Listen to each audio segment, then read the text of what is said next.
பணிவான வணக்கத்தை தெரிவித்துக் கொள்கிறேன்.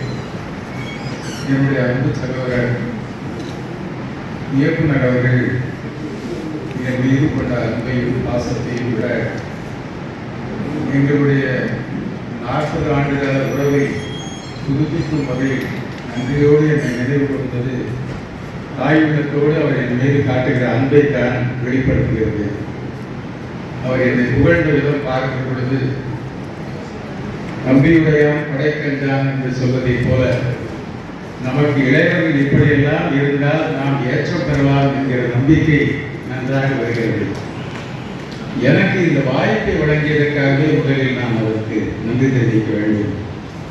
ஏனென்றால் மதுரை மண் இந்த பாண்டிய நாட்டில் அள்ளி கொடுத்த வள்ளல் 8வது வள்ளல் எம்ஜிஆரை பற்றி பேசுவதற்கு எனக்கு கிடைத்த வாய்ப்பு மிக அருமையான வாய்ப்பு. இது வரலாற்று சிறப்புமிக்க வாய்ப்பு என்றுதான் நான் கருதி மிக நேர்த்தியாக என்னுடைய கருத்துக்களை சொல்ல வேண்டும் என்று நான் ஆசைப்படுகிறேன். இருந்தாலும் நேரம் குறைவாக இருப்பதனால் சில முத்துக்களை மட்டும் நான் இங்கே பகிர்ந்து கொள்ள விரும்புகிறேன். மிக அருமையான ஒரு ஆட்சி நடந்து கொண்டிருக்கிறது. நம்முடைய முதல்வர் அன்புக்குரியவர் மிக அருமையாக இப்படி ஒரு உலக தமிழ் சங்கத்தில் என் அன்புக்குரிய அருளை போன்ற இளையவர்களை புதிய கருத்துக்களை நவீனமான தமிழில் சொல்லுவதற்கான வாய்ப்பை வழங்கியிருக்கிறார். இந்த தமிழக முதல்வருக்கு நன்றியை தெரிவித்துக் கொள்கிறேன். முன்னாள் முதல்வராக இருந்த முதலமைச்சர் புரட்சி தலைவர் எம்ஜிஆர் அவர்களை பற்றி எனக்குள் மணக்கும் எம்ஜிஆர் என்று சொன்னதை போல நம்முடைய பிச்சாண்டி ஐஏஎஸ் அவர்கள் எழுதிய இந்த நூலை நான் இங்கே உங்களோடு பகிர்ந்து கொள்ள ஆசைப்படுகிறேன். இந்த நூல் சொன்னதை போல ஒரு 600 பக்க நூல். இதை ஒரு 60 நிமிடமாக நாம் பேசினால்தான் கொஞ்சமாவது சொல்ல முடியும். ஆனால் ஒரு மகிழ்ச்சி ஒரு சங்கடம் இருக்கிறது இந்த பேச்சு. காரணம், இந்த மதிய நேரம் உணவுக்கு பிறகு நீங்கள் எல்லாம் அயர்ந்து தூங்காமல் என் பேச்சை கேட்பதற்கு எனக்கு ஒத்துழைத்த நண்பருக்கு வணக்கம். ஏன்னா அவர் அந்த இசையும் பாடலையும் உங்களை நன்றாக தட்டி எழுப்பி வைத்திருக்கிறார். இது நிலத்தை உழுத பிறகு விதை போடுவதற்கு பயன்படுவதைப் போல நான் ஒரு விவசாயியை போல மகிழ்ச்சி அடைகிறேன். ஆனால் இன்னொரு சங்கடம், அதை நானே ஏற்படுத்திக் கொண்ட சங்கடம். நான் நிறைய பேசினால் நான் போக வேண்டிய ட்ரெயின் தானாக போய்விடும். அதனால் குறைய பேசுவதற்கு நீங்கள் என்னை சொல்ல வேண்டியதில்லை, நானே முடிவு செய்து கொள்ள வேண்டும் எவ்வளவு நேரத்தில் முடிக்க வேண்டும் என்பதை. எனவே குறைந்த மணித்துளிகள் உங்களோடு பகிர்ந்து கொள்ள விருப்பப்படுகிறேன். அனல்வாதம் புனல்வாதம் என்றெல்லாம் சொல்வார்கள். இது எப்படி வந்தது இந்த செய்தி என்றால், முதல் சங்கம், இடைச்சங்கம், கடைச்சங்கம் என்றெல்லாம் பாண்டிய நாட்டில் இருந்தது. அப்படிப்பட்ட மதுரை சங்கத்தில் இன்றைக்கு அருள் சங்கம் நடக்கிறது. அதுதான் என்னுடைய அன்பு நண்பர்களை நடத்தி காட்டுகிறார்கள்.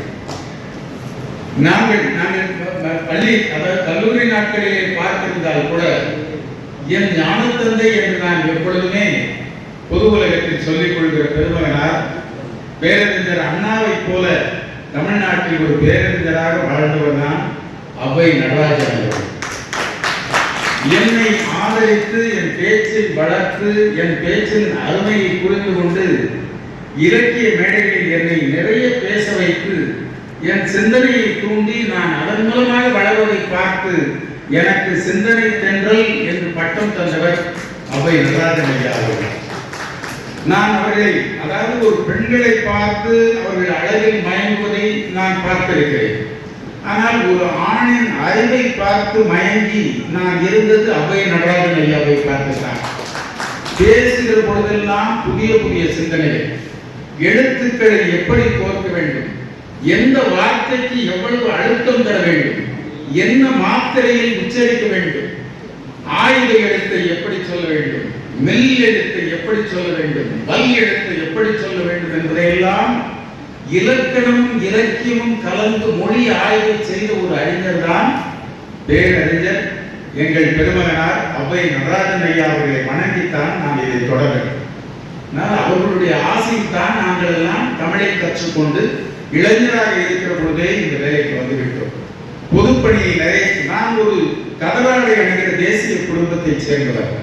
இந்த திராவிட சிந்தனையில் இருக்கக்கூடிய முதல்வர்களை பார்க்கிறோம், புரட்சி தலைவரை பற்றி அறிந்து கொள்கிறோம், அவர்கள் மேல் இருக்கும் பாசத்தில் அவர்களை பற்றி அதிகமாக தெரிந்து கொள்கிறோம். சில செய்திகளை எல்லாம் எனக்கு முன்னால் இங்கே இசையோடு பாடிய பேர் அதில் சில கருத்துக்கள் முன்னும் பின்னுமாக இருந்தது. நம்முடைய புரட்சி தலைவர் எம்ஜிஆர் அவர்கள் தொடக்க காலத்தில் கதராடை அணிந்து கொண்டு, ருத்ராட்சத்தை அணிந்து கொண்டு, திருநீர் அணிந்து கொண்டு ஒரு தேசியவாத உணர்வோடு இருந்தவர் தான் புரட்சி தலைவர் எம்ஜிஆர். எனவே அவருக்கு பாடல் எழுதுகிற நேரத்தில் பட்டுக்கோட்டை அவர்களை நீங்கள் இப்படி எழுத வேண்டும், எழுதக்கூடாது என்கிற சொல் அவரிடம் இல்லை. நாடோடி மன்னனின் சொந்தமான ஒரு படம் எடுக்கிற நேரத்தில் தானே ஒரு தயாரிப்பாளர் என்கிற நிலையில் பணம் போட்டு எடுக்கிற தயாரிப்பாளராக மட்டுமில்லாமல் அவரே இயக்குநராக இருந்த காரணத்தினால் அப்பொழுது கூட தன்னுடைய அதிகாரத்தை பயன்படுத்தவில்லை என்பது திரைப்பட வரலாறை படித்தவர்களுக்கு தெரியும். நான் திரைப்பட வரலாறு ஏற்கால ஒரு 5000 படங்களை படித்துத்தான் அந்த ஆய்வு பட்டத்தை பெற்றேன். அகில உலகத்தில் இருக்கக்கூடிய மொழிகளில் சேர்த்து இன்னொரு 5000 படம் என்றால் ஏறத்தாழ 10,000 படங்களை பார்த்துத்தான் நாங்கள் திரைப்படத்துறையில் தொடர்ந்து பயணப்பட்டுக் கொண்டே இருக்கிறோம். அப்பொழுது நாடோடி மன்னன் படத்திலே தனக்கு துணையான கதாநாயகியாக இருக்கக்கூடிய நடிகை பானுமதி அவர்கள் அன்றைக்கு மிக உயர்ந்த நிலையில் இருக்கக்கூடிய ஒரு நடிகை. இப்ப அவங்க இவர் காட்சியை எடுக்கும் பொழுது தொடர்ந்து மீண்டும் மீண்டும் ஒரே காட்சியை எடுக்கிறார். அப்பொழுது நம்முடைய தம்பி சொன்னதை போல ராமச்சந்திரா என்கிற பெயரை பயன்படுத்துகிற இன்னொரு கலைஞர், திரைக்கலைஞர் பானுமதி அவர்கள். உடனே அவர் சொன்னார், தம்பி ராமச்சந்திரா, நீ தொடர்ந்து எடுத்துக்கொண்டே இருக்கிறார், இதுதான் உனக்கு இயக்கத்தின் முதல் படம், எனவே உனக்கு பயிற்சி தேவைப்படுகிறது, எனவே என்னால் நீ நினைப்பதை போல் நடக்க முடியாது, நடிக்க முடியாது என்று அந்த படத்தில் இருந்து விலகுகிறார், இடையிலேயே சென்று விடுகிறார். ஆனால் அன்புக்குரிய புரட்சித் தலைவர் எம்ஜிஆர் அவர்கள் தன்னுடைய அதிகாரத்தை பயன்படுத்துவதாக இருந்தால் அவர்களை கூப்பிட்டு ஒப்பந்தப்படி நீங்கள் நடிக்க வேண்டும் என்று சொல்லி இருக்க வேண்டும். அப்படி ஆணையிடுகிற பழக்கம் அவருக்கு இல்லை. அதனால் அவர் சென்று விட்ட பிறகு அந்த கதாபாத்திரத்திற்கு இன்னொரு கதாநாயகியை போட்டு அந்த படத்தை வெற்றி பெறச் செய்கிறார். அது மிகப்பெரிய வரலாற்று சிறப்புமிக்க ஒரு வெற்றியாக அமைகிறது. ஆனால் தாம் எடுத்துக்கொண்டிருக்கக்கூடிய முதல் படம் தன்னுடைய தயாரிப்பு இயக்கத்தில் வருகிற படத்திலிருந்து விலகி அந்த கதாநாயகியின் மேல் கோபப்படாமல் பிற்காலத்தில் தமிழகத்தின் முதல்வராக இருக்கும் பொழுது இயல் இசை நாடக மன்றத்திற்கு யாரை தலைவியாக போடலாம், தலைவராக போடலாம் என்று ஒரு பட்டியல் வருகிற போது அந்த பட்டியலிலே அவர்களுடைய பெயர் இடம்பெறாத நிலையில் புதிதாக ஒரு பெயரை புரட்சித் தலைவர் அவர்கள் முதல்வராக எழுதுகிறார். அந்த பெயர் தான் பானுமதி ராமகிருஷ்ணா. எனவே தனக்கு எதிராக இருப்பவர்கள் மீதும் அள்ளி கொடுத்து பாசத்தையும் பண்பையும் காட்டிய பேரறிஞர் நம்முடைய புரட்சித் தலைவர் எம்ஜிஆர். அவரை பற்றிய நூல் என்பதனால் நான் உடனே இதை ஒரே இரவிலே படித்தேன். பேரறிஞர் அண்ணா எப்படி ஓர் இரவில் ஒரு நாடகத்தை எழுதினாரோ அதை போல் ஓர் இரவிலே இந்த 600 பக்கத்தை படித்தேன். இந்த நூலாசிரியர் மிகவும் முக்கியமானவர். காரணம், பொதுவாக அரசு அதிகாரிகள் பொது விஷயங்களில் தங்களை ஈடுபடுத்திக் கொள்ள மாட்டார்கள், பொது கருத்துக்களை சொல்ல மாட்டார்கள், தங்களுடைய கருத்து என்பதை வெளிப்படுத்துவதற்கும் யோசிப்பார்கள்.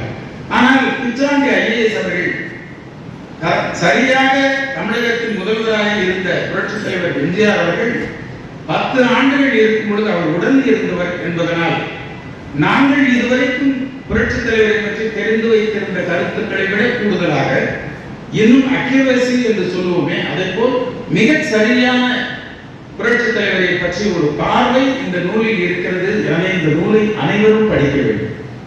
ஏனென்றால் பொதுவாக கற்பனையாக புரட்சித் தலைவரை பற்றி நிறைய கருத்துக்களை சொல்லி வைத்திருக்கிறார்கள் தமிழகத்தில்.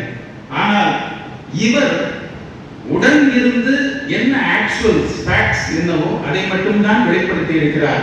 ஆனால் அதுவே நம்மை ஆச்சரியப்படுத்துகிற, இப்படி ஒரு மனிதன் வாழ்ந்தானா என்று நினைக்கக்கூடிய அளவிற்கான வியப்பை தருகிற சம்பவங்கள் இதில் நிறைந்து கிடக்கிறது.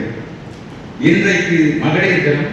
எனக்கு பெரிய ஆச்சரியம், என்னுடைய நண்பர் சந்தானம் அவர்கள் இங்கே இருக்கிறார், நண்பர் கருணாநிதி வந்திருக்கிறார், கண்ணன் அவர்கள் காவல்துறையை சேர்ந்த கண்ணன் அவர்கள் வந்திருக்கிறார்கள். ராஜ்மோகன் என்ற இளைஞர் அமெரிக்காவில் இருந்து வந்திருக்கிறார். இவர்கள் எல்லாம் இருக்கிற இந்த சபையில் சில செய்திகளை பேசிக் கொண்டிருக்கோம். நான் தங்கியிருக்கும் போது அப்பொழுது சொன்னார்கள், மதுரையில் மீனாட்சி ஆட்சி என்று சொல்வார்கள். மீனாட்சி ஆட்சி என்று சொல்வதற்கு ஏற்ப இங்கே நிர்வாகத்தில் இருக்கக்கூடிய மதுரை மாநகராட்சிக்கும் ஒரு பெண் தான் பொறுப்பில் இருக்கிறார். மதுரையின் காவல்துறை அதிகாரியாக ஒரு பெண் தான் இருக்கிறார். இங்கே தக்காராக இருக்கக்கூடியவர்களும் ஒரு பெண் தான், மதுரை மீனாட்சி தக்கார். இப்படி 5 பெரிய துறைகளில் பெண்கள் தான் முழு நிர்வாக பொறுப்பில் இருப்பதனால் தமிழகத்தில் 2025 மதுரையில் மீனாட்சி ஆட்சி தான் நடக்கிறது. இந்த சங்கத்தில் கூட, உலக தமிழ் சங்கத்தில் கூட நிறைய பெண்கள் பொறுப்பிலே இருக்கிறது. பார்க்கும் பொழுது மிகவும் ஆச்சரியமாக இருக்கு. நான் பாலாடையும் கதராடையும் இணைந்து நான் பயிற்சி பெற்றவன் என்பதனால் நான் எப்பொழுதுமே நினைத்தேன், எங்களுடைய ஆசான் சொன்னதை போல, கற்க கசட கற்பவை கற்றவை நிற்க அதற்கு தக என்று வள்ளுவன் சொன்னான். ஏனென்றால் கல்வி கற்பது எளிது, ஆனால் அதற்கு தக்க நிற்பது இருக்கிறதே மிகவும் அரிது. படித்து விடுவார்கள், படித்தவர்கள் பல நேரம் தவறு செய்வார்கள். காரணம், படித்ததை வாங்கி ஜீரணிப்பதில்லை.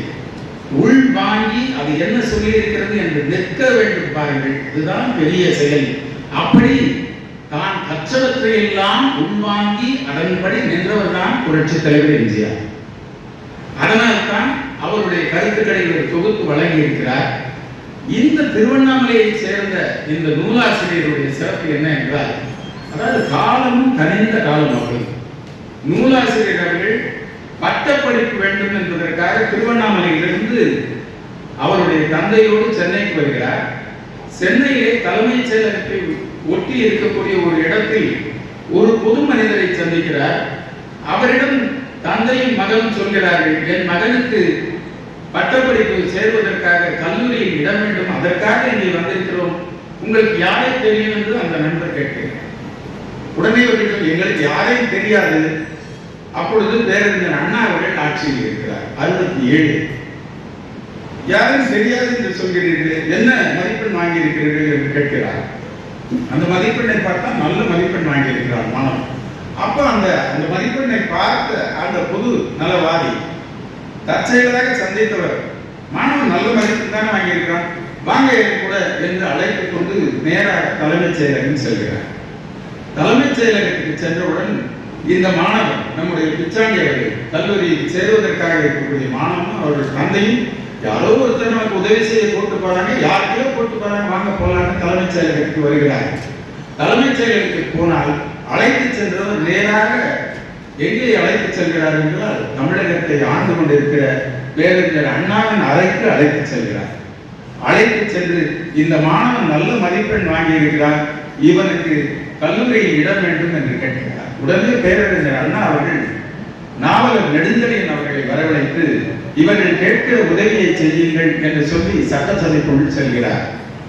பிச்சாண்டி அவர்கள் குறிக்கிறார்கள், தமிழகம் எப்படிப்பட்ட ஒரு பூமியாக இருந்திருக்கிறது என்றால், திருவண்ணாமலையில் இருந்து ஒரு கல்லூரி மாணவன் தனக்கு தன்னுடைய மதிப்பெண்ணுக்கு ஏற்ற மரியாதை கிடைத்து நினைத்த மாத்திரத்தில் அவரை அழைத்து கொண்டு சென்றவர் விருதுநகர் ராஜ்யசபா எம்பி நாடார் என்பதும், அவர் அண்ணாதுரையிடம் உடனே கொண்டு போய் சென்றவுடன் அந்த நிதியமைச்சரை அழைத்து இவருக்கு ஒரு இடம் கொடுங்கள் என்று சொல்வதும், உடனே அவர் இடம் பெற்று வருவதும், இந்த அதிசயம் நடந்தது தமிழ்நாட்டில் என்று அவர் குறிக்கிறார்.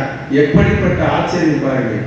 ஒரு மாணவன் ஏதோ ஒரு மூலையில் இருக்கக்கூடிய கிராமத்தில் இருந்து சென்னைக்கு வந்து அடுத்த நொடியே தமிழகத்தின் முதலமைச்சரை பார்க்கக்கூடிய பொற்காலம் இருந்திருக்கிறது. அது 1900.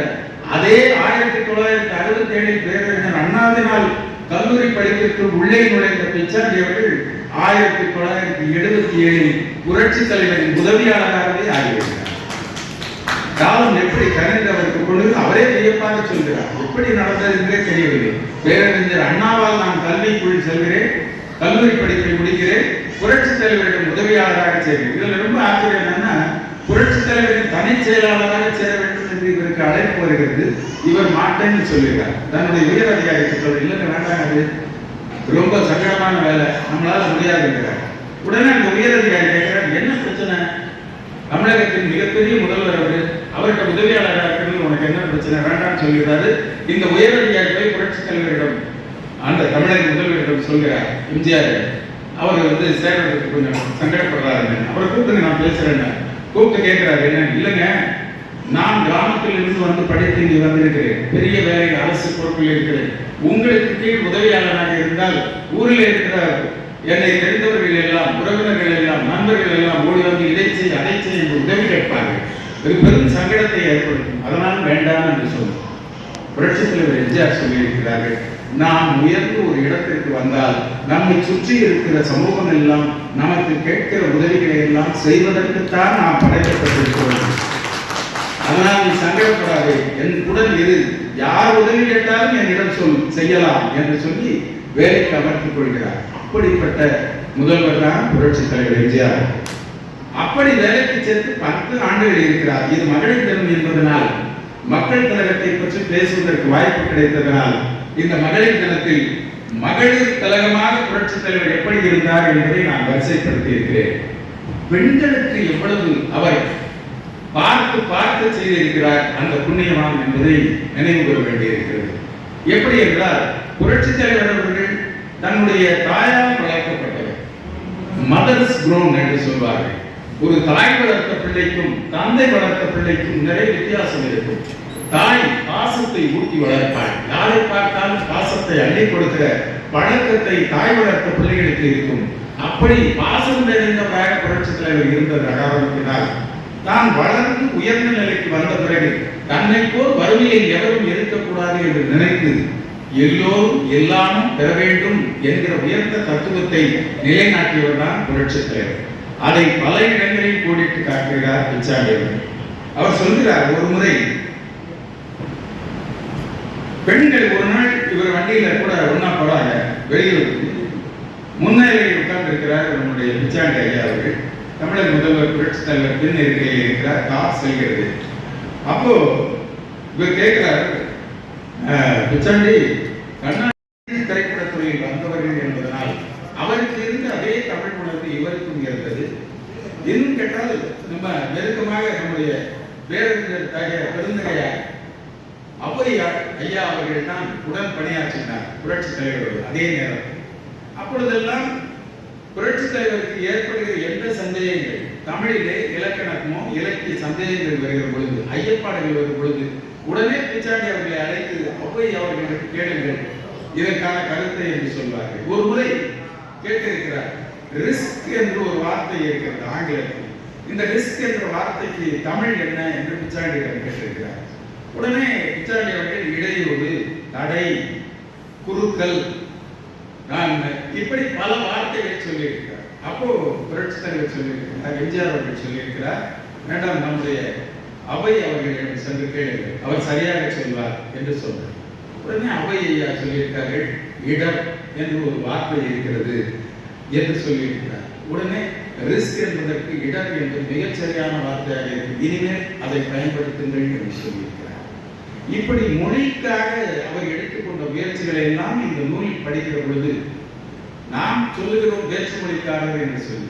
ஆனால் அவர் தண்ணீர் பிரச்சனை வருகிற பொழுது, அரிசி பிரச்சனை வரும்போது ஒரு முறை சொல்லியிருக்கிறார், மத்திய அரசிலே நாங்கள் அரிசியை பொது தொகுப்புக்கு கொடுக்கிறோம், திருப்பி நாங்கள் வறுமையிலோ எங்களுக்கு தேவைப்படுகிற நேரத்தில் கேட்கும் பொழுது நீங்கள் கொடுக்க மாட்டீர்கள், கேரளாவிற்கு கொடுத்த அளவை விட கூடுதலான அளவை திருப்பி கொடுத்திருக்கிறீர்கள், தமிழ்நாட்டுக்கு ஏன் வஞ்சகம் செய்கிறீர்கள் என்றெல்லாம் இணைத்து பேசுகிற அளவுக்கு எல்லையை தாண்டி இந்த மக்களை நேசித்தவர் தான் புரட்சி தலைவர் எம்ஜிஆர் என்பதை இந்த நூல் மிக தெளிவாக புரிகிறது. அதை போல் இவர் பிச்சாண்டி அவர்கள் பணியாற்றிக் கொண்டிருக்கும் பொழுது அவரோடு உடன் பயணித்தவர் ஒரு அதிகாரி செங்கல்வராயன் என்கிற துணை கலைஞர்.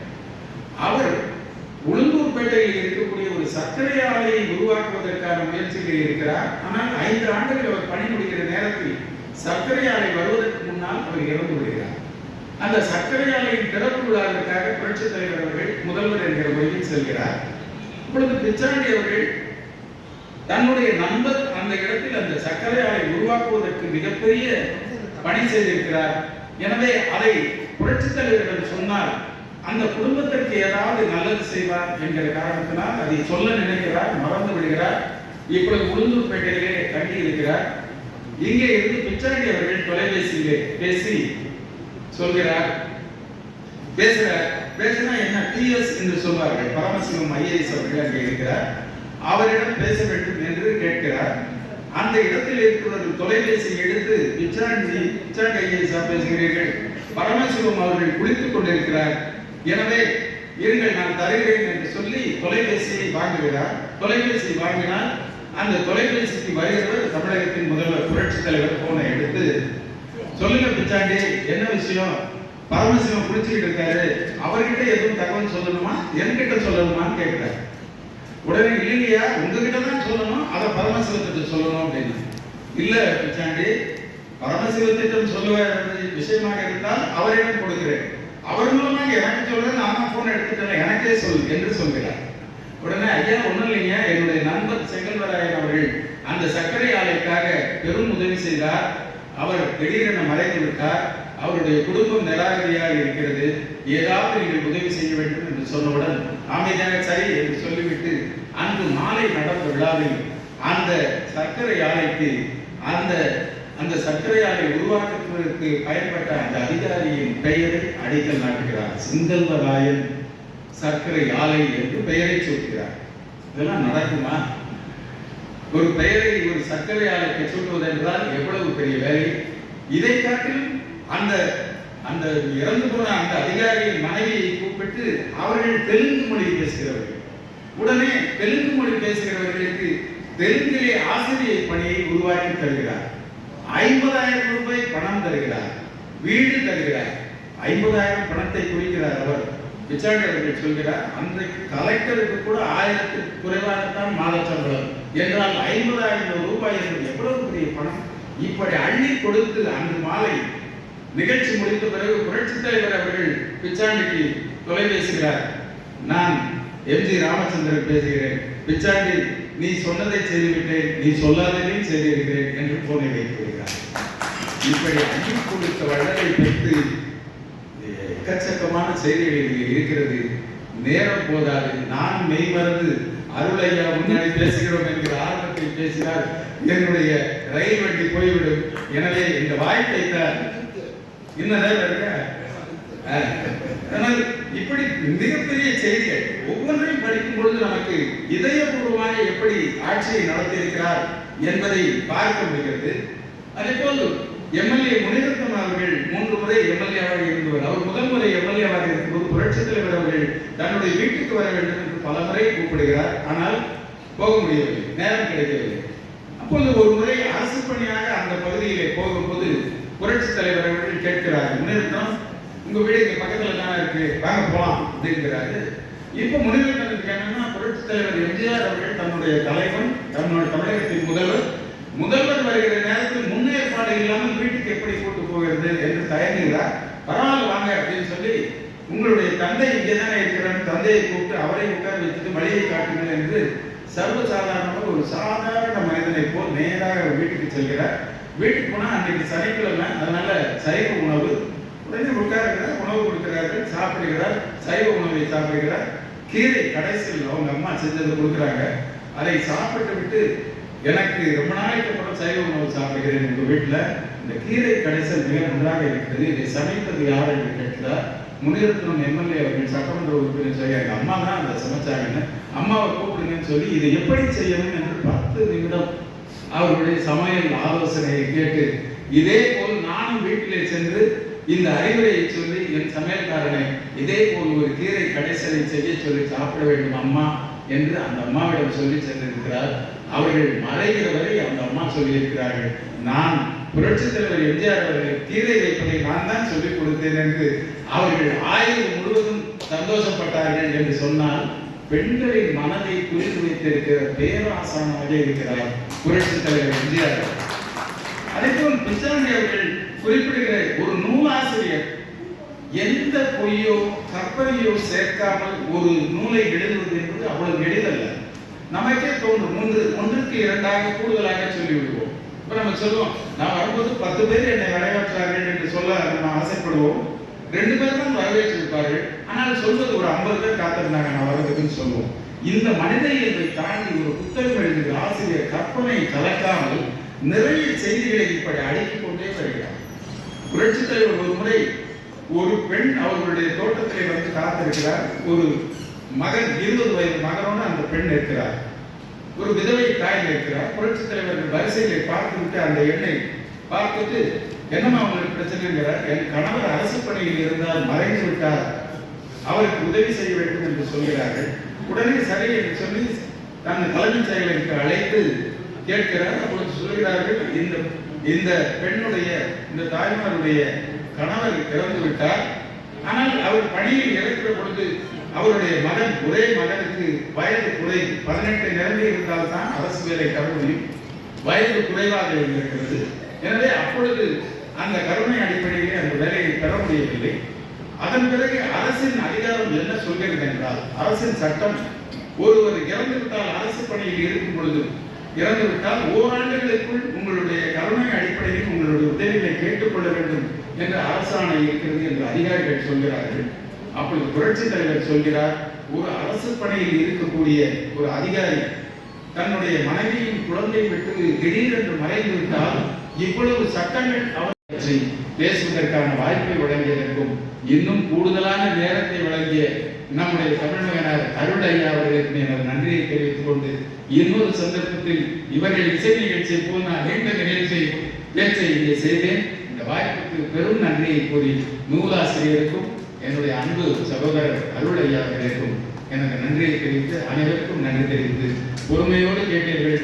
இந்த பொறுமைக்கு காரணம் அவரை போட்ட இசைதான் என்று அவருக்கும் நன்றி தெரிவித்து விடுகிறேன். நன்றி, வணக்கம். மனதில் வையரா மனிதனாக